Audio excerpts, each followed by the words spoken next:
Technology is evolving faster and faster. Not surprising when you consider that today, more scientists are doing research than in all of history combined and using superior instruments and communication tools. New technologies like biogenetics, artificial intelligence, implants, and nanotechnology have advanced vastly in the past few decades. These various technologies seem now to be converging towards one goal: to overcome human limits and to create new, higher forms of life, to create something transhuman. Robert Anton Wilson has been calculating this acceleration of knowledge. He calls it the jumping Jesus phenomenon. The jumping Jesus phenomenon is my name for the acceleration of information throughout history. I first heard of that from Alfred Korzybski, a Polish mathematician who invented a scientific discipline called general semantics. And Korzybski noted that information was doubling faster and faster every generation. And he said we got to be prepared for more and more change. We got to train ourselves to be less dogmatic and more flexible so we can deal with change. He took the unit at 1 AD as his basic unit to calculate how long it took for the information available to human beings to double, and it took 1,500 years, which brought us up to the time when Leonardo da Vinci was in his 40s and the Renaissance was at its height. I decided to call this unit a Jesus. So in 1 AD we had one Jesus, in 1500 we had two Jesus. The next doubling only took 250 years. You can see the acceleration factor. And by 1750 we had four Jesus. The next doubling took 150 years, and by 1900 we had 8 Jesus. The next doubling only took 50 years, and by 1950 we had 16 Jesus. By 1960, in only 10 years, we had 32 Jesus. By 1967 we had 64 Jesus. And by 1973, 128 Jesus. And the latest estimate I've seen by Dr. Jacques Vallée, a computer scientist, is that knowledge is doubling every year. But I heard that, about 5-6 years ago. I saw something on the net recently. Somebody estimated it's doubling about twice a year now. Obviously, if we're experiencing more change now in a year than we previously experienced in 1,000 years, we can propagate that trend into the future and see that a day will come when we will experience more change in an hour than we have experienced in the past 20, 30,000 years. A situation like that is unimaginable, so we call it a singularity, a place where the normal rules of modeling break down. Modern religions have anticipated the singularity by calling it the eschaton, or the end of time. Technological communities have anticipated the singularity by thinking in terms of artificial intelligences or something like that. In whatever form it takes, we seem to be on the cusp of a dramatic evolutionary leap into a deeper order of complexity than biology or biology plus culture has been able to provide. We're on the brink of something truly awesome and unknown. The world ends tomorrow! Not on next day, not any other day. It says the world ends tomorrow! And you wake up. I want you to know. A future where knowledge evolves at infinite speed. It is clear that no regular human being will be able to keep up with this acceleration. This is the year! Are you ready? Are you ready for the midnight crash? There's no way you can go to heaven if you're not following the right one. Some futurologists anticipate that species of higher intelligence will at one point take over further progress. Only but a few days left for you so-called white people. Jesus. Only Jesus. I am talking about Jesus. These might be artificial intelligences, genetically upgraded humans, or a combination of both. So yes, we're living in the last days. It's tomorrow and you may die. Most calculations anticipate this moment to be between 2035 and 2045, so it is not a far-off science fiction scenario. You got a sad day coming from How can we deal with such a future? It's going to be the worst day of your life. Today, this day, today. Are you guys only worshiping Jesus or like God and everything? It's like you're just saying that only Jesus can fill that place, and I'm saying that to every person there's an intricate God, Savior. God the Father, you know what I'm saying? Son, It doesn't have to be just Jesus. How do we prepare for such a TechnoCalypse? The Singularity I put in 2045. At that point, the non-biological intelligence that we create that year will be about 1 billion times greater than all biological human intelligence. There are a growing number, maybe a few hundred people, who are seeing the writing on the wall that these technologies are coming this century. And they will allow humanity, if we, as human beings, as a species, if we choose, and it's a critical concept, if we choose, we could build godlike, massively intelligent machines with capacities, oh God, trillions of times above ours. I mean, they may reach a certain level of artificial intelligence where they themselves then start redesigning themselves, right? The singularity, that idea, when a certain level, a threshold level of intelligence is reached, and then it's no longer human beings who design the next generation. They do it, and they're doing it at the speed of light, electronically. So, up goes the AIQ very fast, and we just lose control. We just sit back and watch what happens, and they're the boss. Well, for a long time I've been trying to understand why there is not more resistance to various technological agendas. The computer is an instrument that enables humans to be much more powerful than they ought to be. And so anything coming from the computer revolution I will regard as dangerous, ultimately dangerous. In fact, I would say that within the next 20 to 30 years, we will see the catastrophe. One of the things about technological development, there's never a moment that we can, as I say, stop and evaluate, because everybody's saying, oh, wait, it's going to get better, it's going to get better. Oh, yes, there are problems now, there are bugs now, but we will solve them. And so there's an infinite deferring of evaluations and decisions, okay? And that's irrational. You ain't got much time left, because Christ said if you don't cut the time short, there'll be no flesh left to inherit the earth.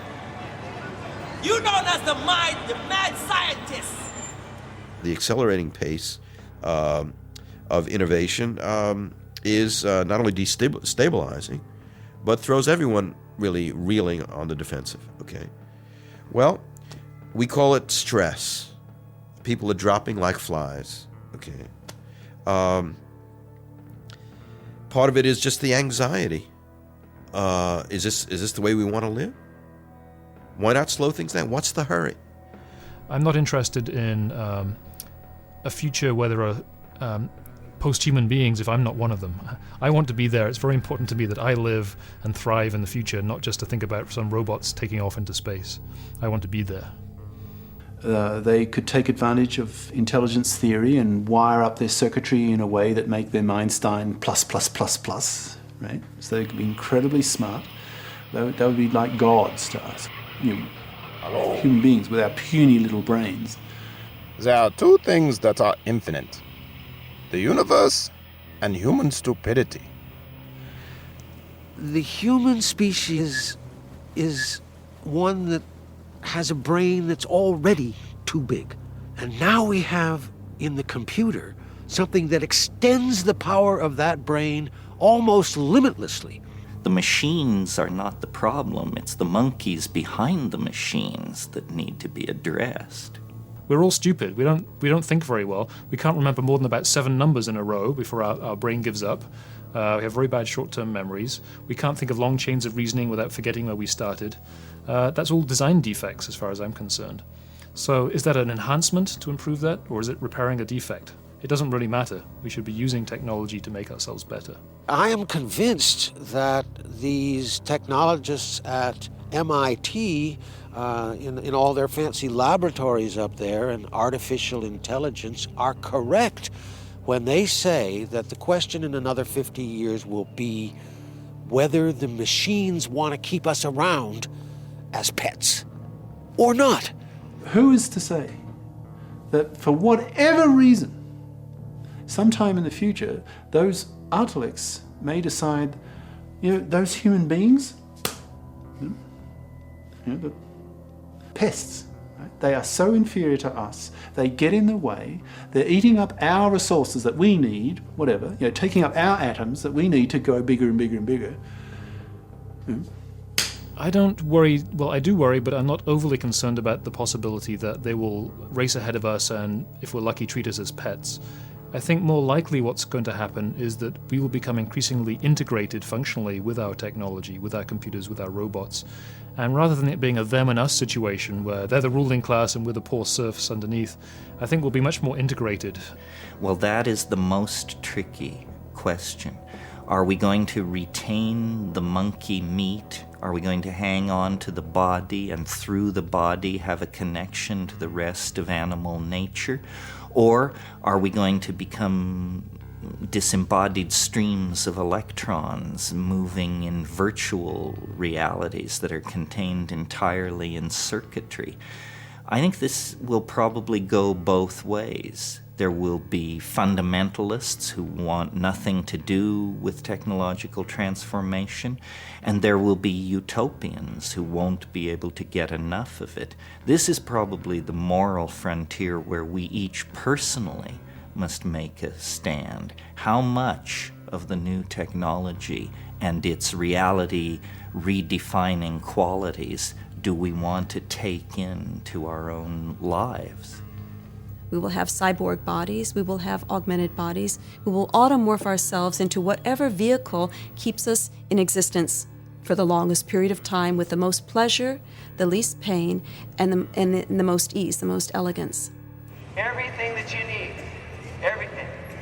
Spiritually, emotionally, financially. The post-biological folks will say, well, you people have a primitive atavistic attachment to the species. Let it go. Let it go. Come with us. We're the bold ones, okay? We'll move on to that's really scary stuff to me. Really scary. A great number of people who I refer to as biological fundamentalists have a great fear of moving outside their biology, moving into other bodies, other forms for transport. These people have a lot of commitment, a lot of mythology, a lot of tradition and history attached to their bodies, our sacred bodies, the house of our soul. I mean, I can imagine myself being a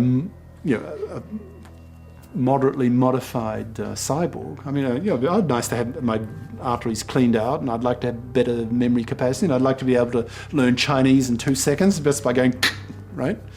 That would be great. But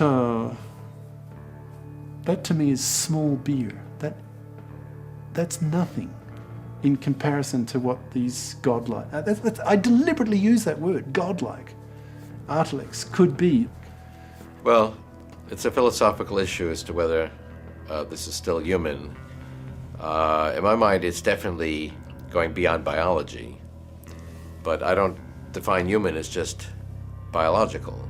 I mean, we're already taking steps beyond biology. There's not a single organ in the human body, including regions of the brain, where we are not already creating substitutes or extensions or augmentations. So if somebody has an artificial pancreas, are they not human? If they have a neural implant in their brain, are they not human? How about 2 neural implants? Or maybe you can have up to 10, then you're human, but 11, you're not human anymore. If you have these nanobots, blood cell-sized robots in the brain that actually have computers interacting with your biological neurons, is that still a human? Well, 1 nanobot's probably okay. How about 500 million nanobots? I don't know how people are going to stop this, although my hope is that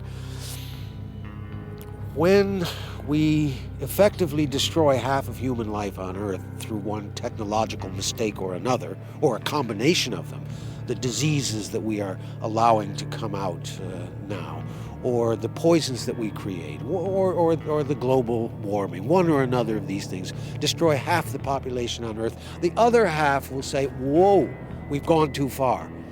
What do we do now? Humanity will become extinct, but in the sense of a pseudo-extinction, in that it is clear that if we are going to be altering our own biology and transforming ourselves, that we are going to change, and we're going to change in enormous ways, in very unforeseen ways.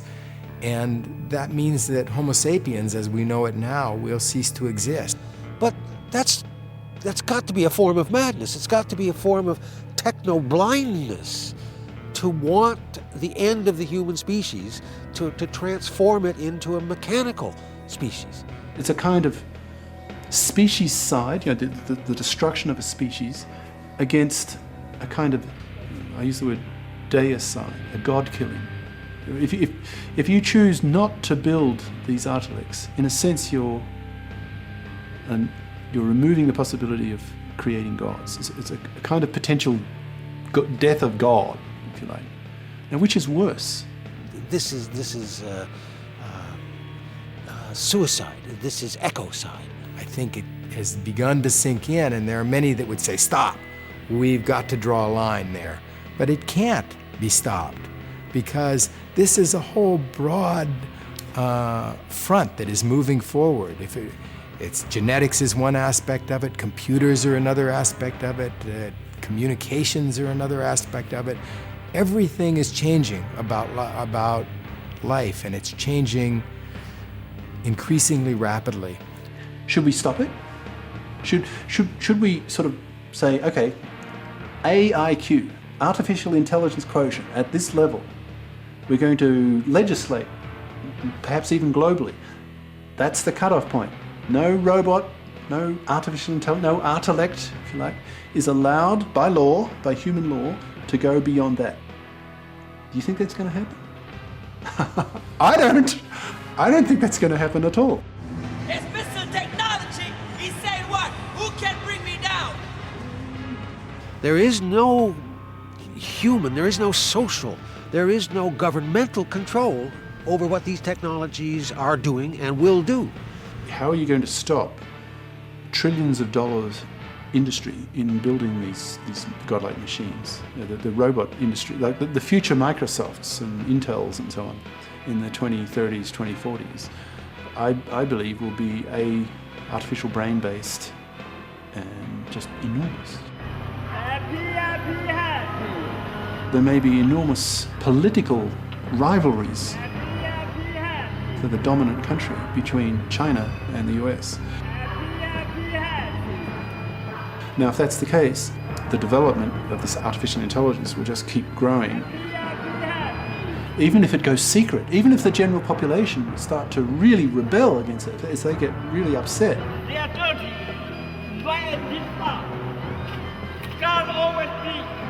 Always. Happy.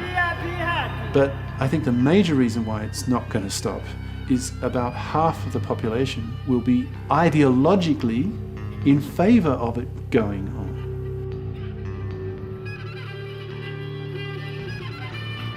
That's why the so-called white man put up himself as God, saying what? If there has to be a God, I am. We are going to become gods. Period. If you don't like it, get off. You don't have to contribute. You don't have to participate. But if you're going to interfere with me becoming God, you're going to have big trouble. And we'll have warfare. For one group, you'd be building gods. It's just, you know, amazing. It's awe-inspiring. It's energizing, right? It's setting a goal for humanity. There's the whole universe out there, right? You know, the big picture. And on the other hand, the potential risk of seeing the whole human species annihilated by these superior creatures who could just... And you did what you wanted when you wanted, because you thought you were God. You tore down God's boundaries. You tore down God's rules, and you made up your own rules. The only way you can prevent me in this 50 or is to kill me. If you kill me, I'll kill you. I'm anticipating the most passionate war that has ever been. We're not talking about the survival of a tribe or a people or a country. We're talking about the survival of a whole species. So the passion levels will be extreme. I deserve hell. You deserve hell. You gotta see that you deserve the wrath and anger and vengeance. What I'm talking about is a renewed embrace of our existence. Okay? It's got problems, and it's finite, but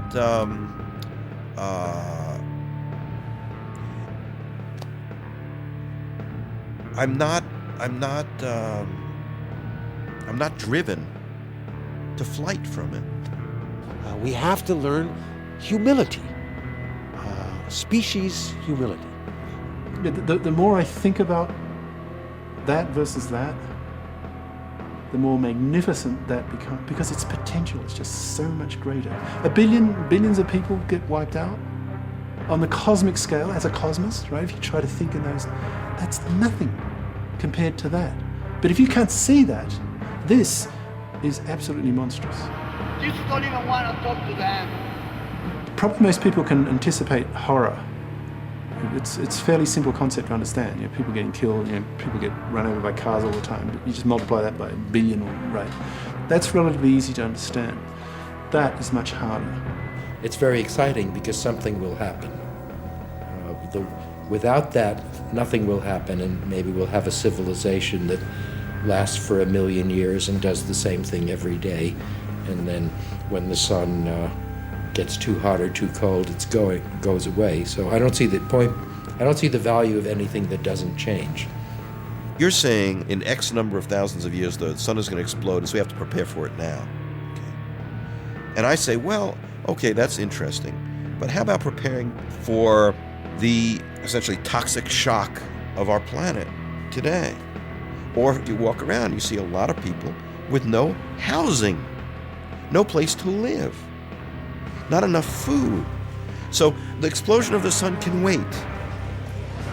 Only a fool is gonna pollute the water that his own damn kids have to drink. Only a fool is gonna what? It's gonna pollute the air that he have to breathe.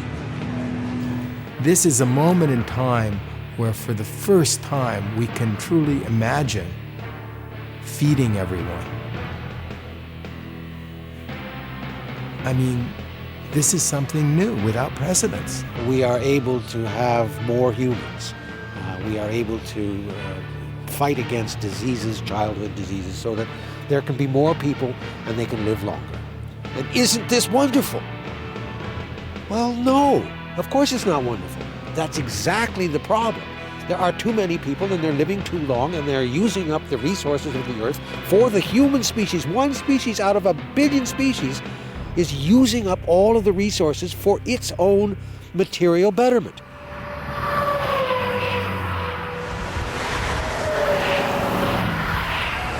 Every moment that I speak, another species is being extinguished.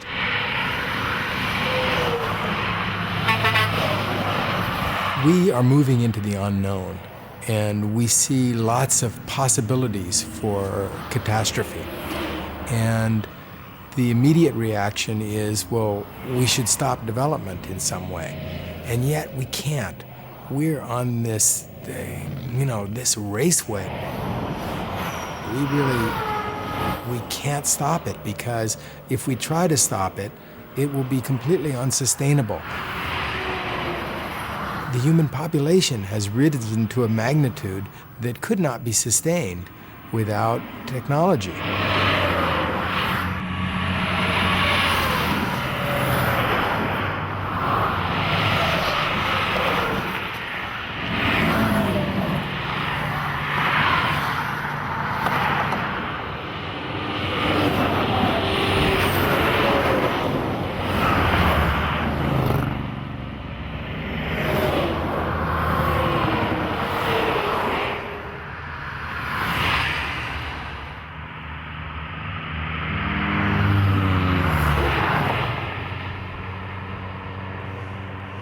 Well, I can tell them what we do now. We establish small communities with small technologies. It's very simple.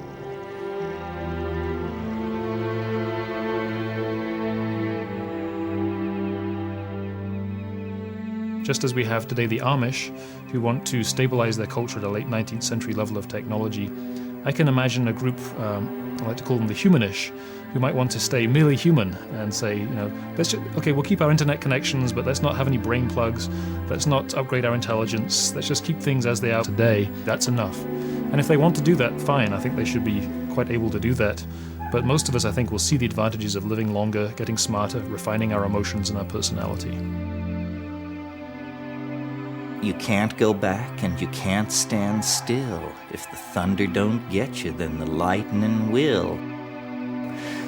We've been traveling this technological path for 15,000 years. It's a little late to now rear up and try and turn in a new direction.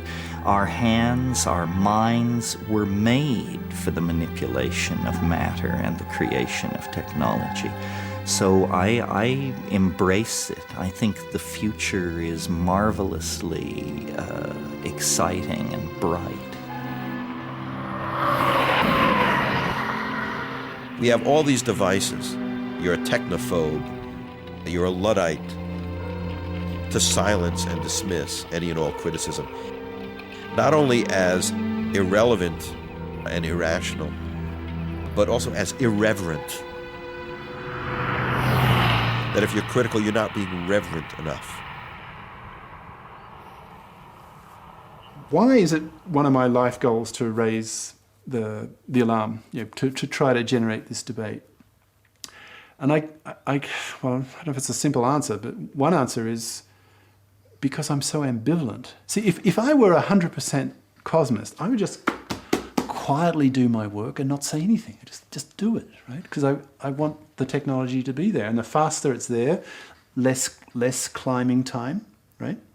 So more likely that these outlets would be built quietly, and then suddenly, fait accompli, they're just there, right? So yes, we're living in the last days. So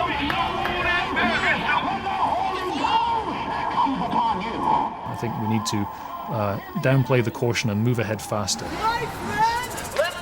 think you got away with it? The debate will heat up and rage. There are consequences. Jesus is coming soon. Because we're living in the last days. And then people take side. When you do not want to listen to God, the great day of the Lord is near. And then you'll start getting assassinations What the Bible say? The great day of the Lord is near. and sabotage. You gonna cry out there. The great day of the Lord of Christ's second coming is what? Gigadeath. The worst war that we've ever seen. It's near, man. Don't you know?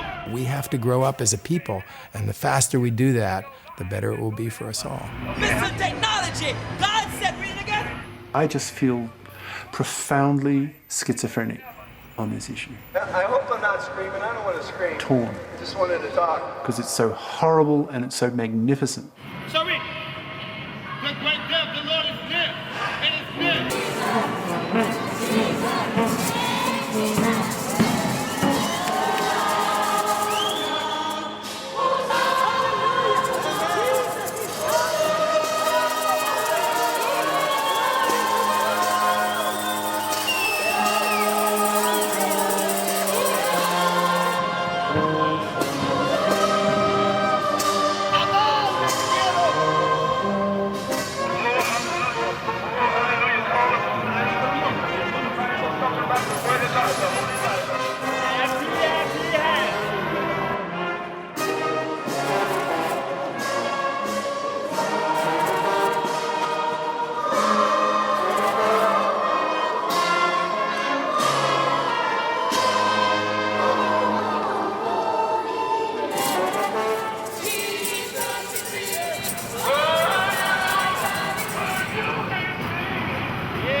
I don't see that we are going to go back. You don't have that choice. That we're going to be able to stop this. Are we going to stop all this? Are we going to deny the creation of all this magnificence? You don't have that choice. All this incredible stuff? that may be coming in the future, And you don't even deserve it. that's a tragedy. That would be horrible if we did that. Hallelujah, that's what it's all about. They could go anywhere. They would be immortal. They would be immortal. You will be joyful. You get to live with God forever and ever and ever and ever and ever. It's good. It's very curious. That is, we're not able to be rational about this presumably most rational of activities. If nature is holy, anti-nature technology must be the devil. Got it though. I got a message from God, you hear me? I got a message from God to give to y'all. All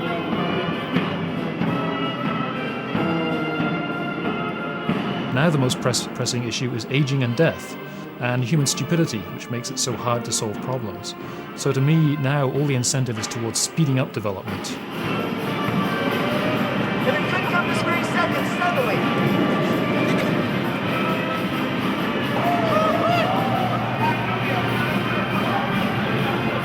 The record is clear, the historical record, that human beings are not capable of safely and reliably using that technology.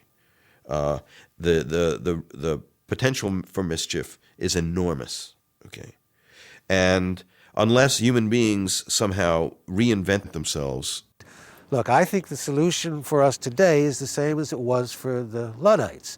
And the Luddites took a hammer like this, a big 10-pound hammer, and they smashed the machines that bothered them. And this is a machine, I think, that bothers me and bothers our life and will destroy our life. Here's what we should do. And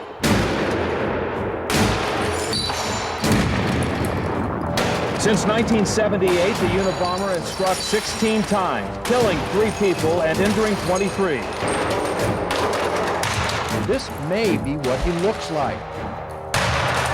Sir, are you the Unabomber? Sir, are you the Unabomber? Do you have anything to say at all? It's your chance to make a statement, sir. Theodore Kaczynski was the Unabomber. He was a brilliant mathematician, an assistant professor at the University of California. After 2 years, he resigned without any explanation and went to live in a small cabin in the woods. There, he proceeded to form his personal terrorist group, send letter bombs to scientists and propagators of technology, and become U.S. public enemy number 1, the Bin Laden of the 80s and 90s. In his manifesto, published by some major newspapers, he fulminates against modern society. He says that the proponents of modern technology are naive in their optimism. If scientists succeed in making intelligent machines, he says, the fate of the human race will be at the mercy of the machines. Kaczynski maintains that the bad and good aspects of the industrial technological society cannot be separated. Therefore, he declared revolution on modern society. The destruction of the system must be the revolutionary's only goal. The factories should be destroyed, technical books burned. The alternative proposed by Kaczynski is going back to nature. He calls it wild nature, because he understands that this also means giving up social justice, modern healthcare, and welfare. I'm convinced that what the Unabomber was saying, a lot of people think. He took it another step further, and as he says in the manifesto, in order to be heard, I had to kill people, okay, or we, because the manifesto was written as if it were a group. We had to kill people. Well, that's a horrible thought, but it's also true. How do we create the space and the attention to these issues? Okay, Kaczynski did it by killing people. Well, maybe there are better ways of doing that. Okay, I don't know. What can we expect in the coming decades? The prospects of technology appeal to people's deepest fears as well as to their highest hopes. A rational debate about the future seems no longer possible. In fact, such discussion, by definition, is beyond our human capacities. Aren't we still too human to be prepared for becoming transhuman? It is an enormous privilege to be alive right now and to be a part of this movement, and it's a very difficult time. I don't deny that at all. I look at it more as a birth pain, that here is this change that's occurring and we're coming down the birth canal and there's blood around and it's a difficult process, but it's a birth that is occurring. It's not a death.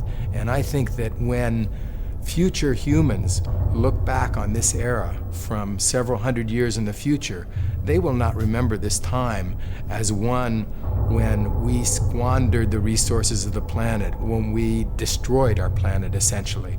They'll look at this as an extraordinary moment in time when we developed the basic technologies, the basis for their societies. We developed genetic engineering, the ability to basically rework our own genetic blueprint, which is something unprecedented. It's never happened in 3.5 billion years of history. We began to move out into space. For 3.5 billion years, life, all of life, has been constrained to this thin film on the surface of the planet. And now, quite suddenly, in just an instant in time, we're moving out towards the universe. And the third thing that has occurred in our era is artificial intelligence, computers. Suddenly, non-living material is beginning to achieve a level of complexity that rivals that of life itself. So these are three things that are absolutely unprecedented in the history of life, and they're occurring now. And is it any surprise that this is something that is jarring and shaking up the environment and causing extinctions? This is going to provide the basis not just for the next 100 years, but for thousands of years, tens of thousands, if not millions of years. And I see a long future stretching out ahead. Some people are already preparing to become part of this transhuman era. One of them is Terence McKenna, an ethnobotanist who studied shamanism in the Amazons. According to McKenna, to get ready for a future life where we will live uploaded in computers, we must first prepare ourselves mentally. The best way to do so, he believes, is through the use of psychedelic drugs. In a sense, this historical crisis, or this singularity that we're approaching, is like a transition from a low-dimensional world, say a world of 2 or 3 dimensions, to a world of 4, 5, or 6 dimensions. This is what I believe actually happens to a human brain-mind system under the influence of psychedelics. So in a way, the best practice for the approaching singularity is the repeated dissolving and reconstituting of one's personality through the use of psychedelic substances. This is one of the most interesting new psychedelics in the world. This is Salvia divinorum, and it is definitely one of the plants which will shape the next few decades of the new millennium. This is a coleus. It's ironic that these plants, which have been in our kitchens and in our windowsill flower beds for generations, turn out to contain psychoactive compounds as powerful as any known to science. These are not particularly interesting in terms of drugs, but they're certainly bizarre. When I take psychedelics, I always do it in a shamanic style, usually at night, usually alone, in nature if possible, and then I watch. I pay very close attention. I use my mind as an alchemical vessel for carrying out observations on the union of spirit, my personality, and matter, the physical matter of the substance that I'm ingesting. Nothing in human experience is as much like the singularity as a psychedelic experience. In a way, it's a microcosmic anticipation of this macrocosmic event in history. When we take psychedelics, we undergo a mini apocalypse, a mini revelation, and it positions us then for these larger events in the historical time stream. If you'd like to climb up here, we may. This is one of the most interesting plants in the garden. This is Psychotria viridis. This is the plant which causes the vision. When taken with ayahuasca, when taken as a liquid, the experience lasts about 4 to 6 hours. It's not as intense as smoking it. Smoking it is the most intense experience this side of the yawning grave.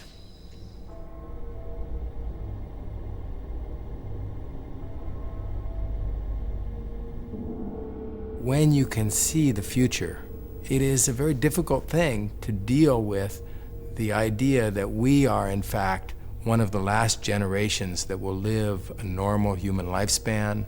And there's a tendency for us, therefore, to want these things to occur more rapidly than they may actually occur. This is the number one intellectual challenge, namely, you get to rejuvenate yourself. Now, how much is that worth? That's worth a great deal of money.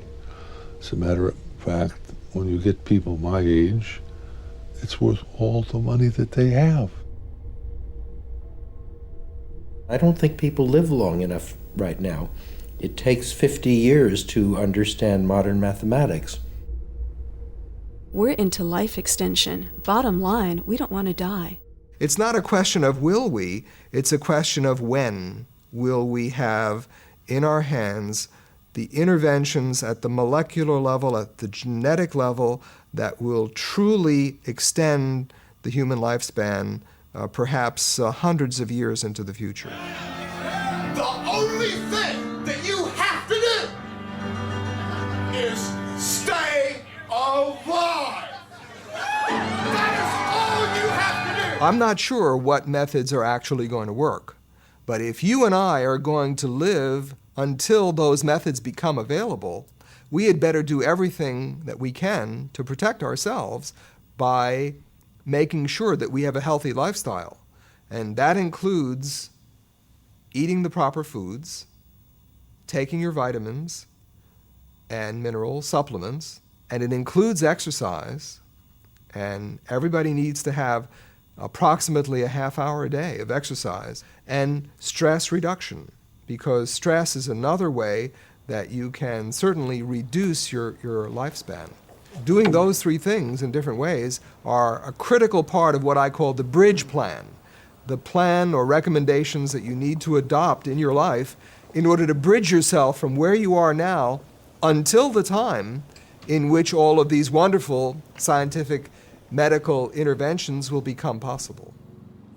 Some people say, if we live for 1,000 years or even 200 years, we will have nothing to do, we will get bored, and it'll be pointless.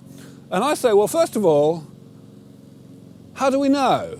Maybe we'll get bored, maybe we won't. And if we do, we can always just stop taking the medicines, or we can, jump off a cliff or whatever. But no, how do we know? We should do the experiment. But the second thing that I say is, well, subjectively, if I look at myself, how could I possibly ever get bored of punting? I mean, what can be better? What can possibly be better in life than just strolling down the river with a beer in one hand and a pole in the other hand? I could live for 1,000,000 years and I would never get bored of doing this. Of course, some people will not be able to live long enough to benefit from these therapies. Some people who are already much older than me, for example, much older than you, have no chance, really. I am 42. I think I have some chance of living long enough to live forever, but I have a good chance that the science will go more slowly, and so it will not be good enough. So I think that anyone who is interested in living a long time should think very seriously about cryonic preservation. Here's our tanks. Cryonics. There's experimentation now with the possibility that a body might be frozen and revived. If the frozen traveler awakes, what will he find? The advance of science tempts us to speculate on the nature of the world which lies ahead. They told a little bit about the basic idea of cryonics, and it seemed like a great idea. I think it's pretty cool. Like, you die and you come back and you can see whatever happened in the future. For me, I feel like it's just a waste. Maybe I'm a woman, so that's the way. Cryonics is a procedure by which people are frozen shortly after death in the hopes that the information that is encoded in the brain will be usable in order to reconstitute the person sometime in the future.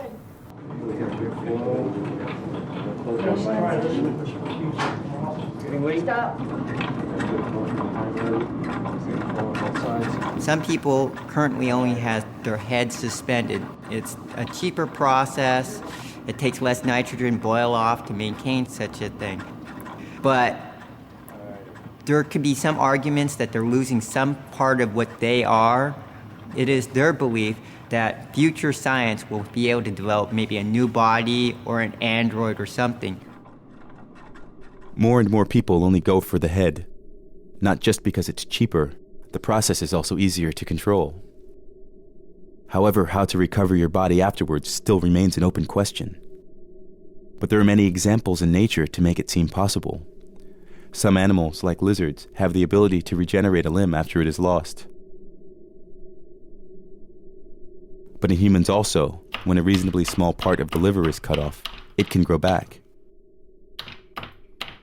Or when children, before puberty, lose a part of their finger, the finger can grow back to normal if treated well. This indicates that this kind of regeneration is not impossible. It's not impossible because it's being done by nature right now. So if we can simply find those secrets, the secret of the salamander, and be able to find how the salamander regenerates, then we may be able to apply the same kinds of amphibian techniques to human beings. Other possibilities.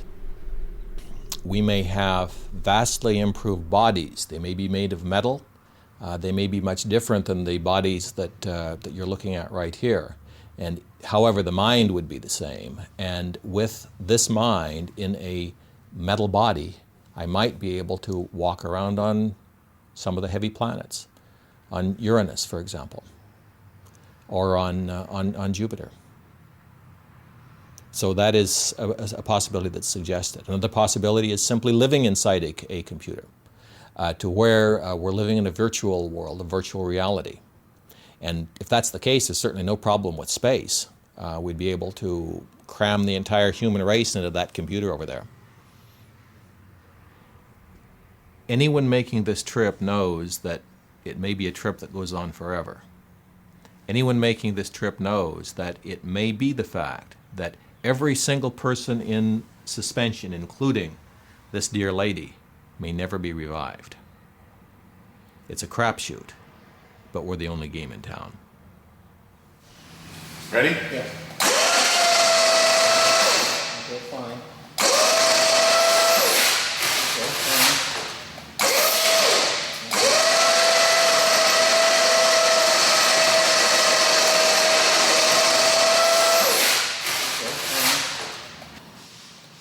You guys are not going to get to see the very bottom tanks.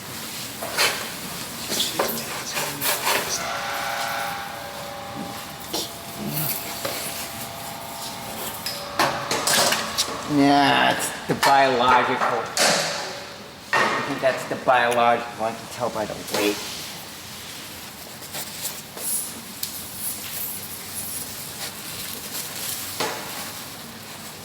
Yeah. Sorry. Not there. It seems obvious this is the way to go. Cryonics has some religious aspects in that our heaven, in a way, is the future, and our God, in a way, is technology.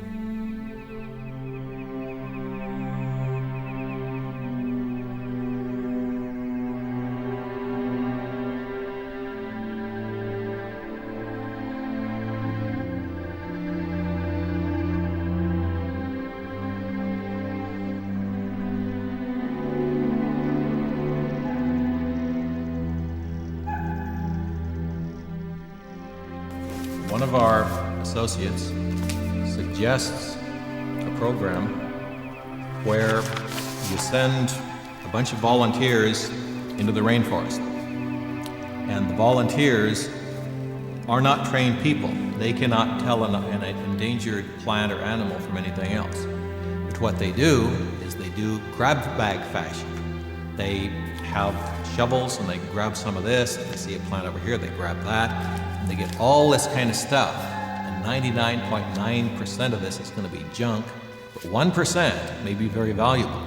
It may be a plant or an animal from the rainforest or some other environment which has previously not been discovered and which will be wiped out unless it's saved right now and saved in the best way that we can.